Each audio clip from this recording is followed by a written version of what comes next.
आज की इस वीडियो में हम करने वाले हैं BHIC 110 यूनिट 5 1857 तक औपनिवेशिक सत्ता का विस्तार और सुदृढ़ीकरण।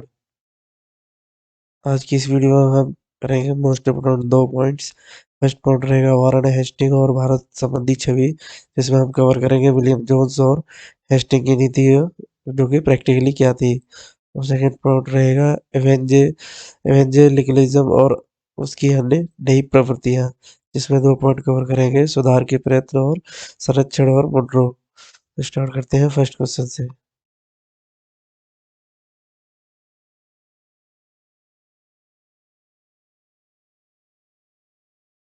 फर्स्ट क्वेश्चन है वारेन हेस्टिंग और भारत संबंधी छवि।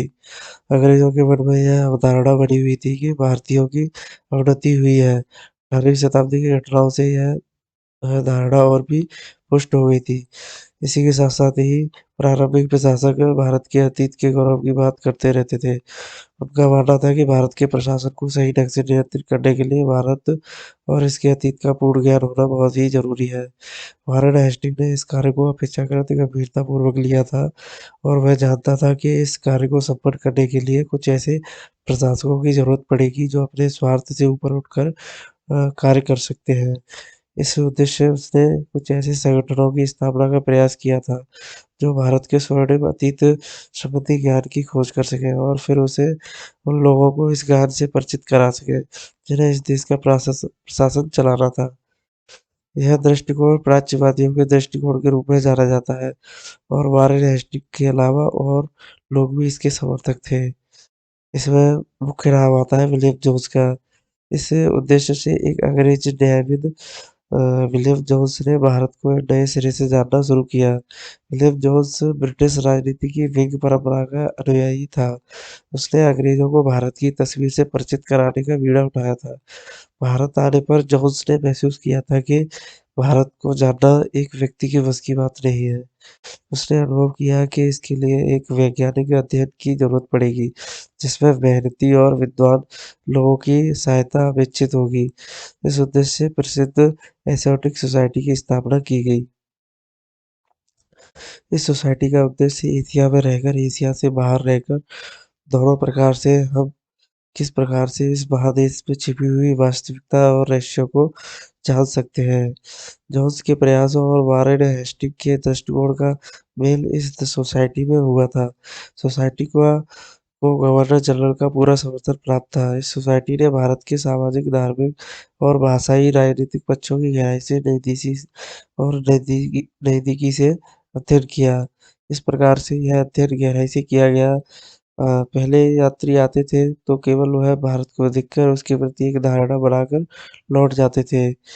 एसोटिक सोसाइटी ने फारसी और संस्कृत ग्रंथों, पुराणों, कालिदास की रचनाओं का अनुवाद किया और दूसरे एसोटिक सोसाइटी के सदस्यों ने भारतीय समाज और धर्म पर शोध किया। अनेक आलेख लिखे गए। इसके परिणामस्वरूप भारत और उसकी संस्कृति से संपूर्ण यूरोप परिचित हो सका। इसमें जोन्स का योगदान सबसे उल्लेखनीय कहा जाता है। हेस्टिंग की नीति और व्यवहार। व्यवहार में प्रैक्टिकली हेस्टिंग की नीति किस प्रकार की थी? हेस्टिंग ने कुछ व्यावहारिक कारणों से एसोटिक सोसाइटी को प्रोत्साहन दिया था। इस समय तक उसने क्लाइव की द्वैत नीति को छोड़ने का भी मन बना लिया था। वह चाहता था कि बंगाल की जिम्मेदारी ईस्ट इंडिया कंपनी अपने हाथों में ले ले, पर वह भारत में अंग्रेजी कानून और अंग्रेजी तौर-तरीके लागू करने के पक्ष में भी नहीं था। उसका मुख्य विचार था कि विजितों पर उनके तरीके से शासन किया जाए, यानी कि भारत में जीत तो हासिल की जाए, लेकिन उनको अपने रीति-रिवाज अपने तरीके से बनाने की आज़ादी होनी चाहिए। उसके अनुभव किया कि ब्रिटिश शासन के तीव्र विकास के कारण कुछ पूर्वाग्रह उभर कर सामने आए हैं। उसके विचार में इस प्रवृत्ति पर रोक लगानी चाहिए। दूसरे, वह भारतीय संस्थाओं के साथ ब्रिटिश शासन का तादात्म्य स्थापित करना चाहता था, यानी कि एक दूसरे में परस्पर मेल-जोल स्थापित करना चाहता था। इसके लिए इस देश के आचार और रीति-रिवाजों की गहराई से छानबीन और भारतीय साहित्य और कानून के व्यापक व्यापक रूप से विश्लेषण की जरूरत थी। इस उद्देश्य से हेस्टिंग के एक महत्वपूर्ण सहकर्मी हेलहेड ने धार्मिक और रीति-रिवाज संबंधी कानूनों की सूची तैयार की, जिसे जेन्टू लॉ के नाम से जाना जाता है। इस सूची को तैयार करने का मुख्य उद्देश्य देश की जनता से मेल-मिलाप करना और प्राप्त उपलब्धि को स्थिरता प्राप्त करने वाली प्रक्रिया को समझना था। हेलहेड का मानना था कि इससे वाणिज्य और राज्य की स्थापना के अवसरों को भी और मजबूती मिलेगी। नेक्स्ट हमारा इम्पोर्टेंट पॉइंट रहेगा इवेंजेलिकलिज्म और उसकी अन्य नई प्रवृत्तियाँ। इसमें हमारा मुख्य पॉइंट रहेगा अंग्रेज़ों की इस इस प्रकार की नई ज़रूरतों को ध्यान में रखकर भारतीय संस्था और कानूनों का के ऊपर विचार करना आवश्यक हो गया था। नए उत्पादों की खपत के लिए एक नया माहौल बनाना ज़रूरी हो गया। इस दृष्टि से कम समाज के ऊपरी तबके के रहन-सहन और संस्कृति को बदलना ज़रूरी हो गया। आरंभ में शुरुआत में भारतीय अतीत को जानने के लिए बनी संस्थाएँ एक प्रकार के समझौते का परिणाम थी, जो कंपनी के वाणिज्य और प्रशासन के हितों को पूरा करती थी। इनकी नीति थी कि भारतीय समाज को जानो पर इसे छेड़ो मत। श्रीरामपुर मिशनरियों ने एक तरह से इस समझौते का विरोध किया था, यानी कि जो ईसाई मिशनरी थे, वो उन्होंने इस चीज़ों का विरोध किया। जो भारतीय समाज की वर्तमान अवनति में सुधार लाना चाहती थी। हालाँकि श्रीरामपुर मिशनरियों ने भारतीय परंपरा का सम्मान करते हुए यह काम चुपके-चुपके किया, पर चार्ल्स ग्रांट जैसे बाद के मिशनरियों ने भारतीय बर्बरता का खुलकर विरोध किया।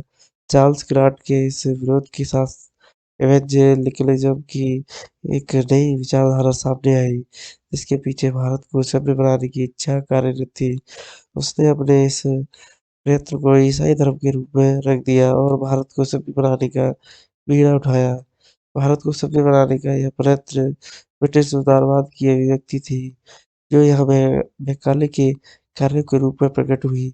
उदारवादी ब्रिटिश प्रशासकों का उद्देश्य भारतीयों को दबाना नहीं, बल्कि सभ्य बनाना था।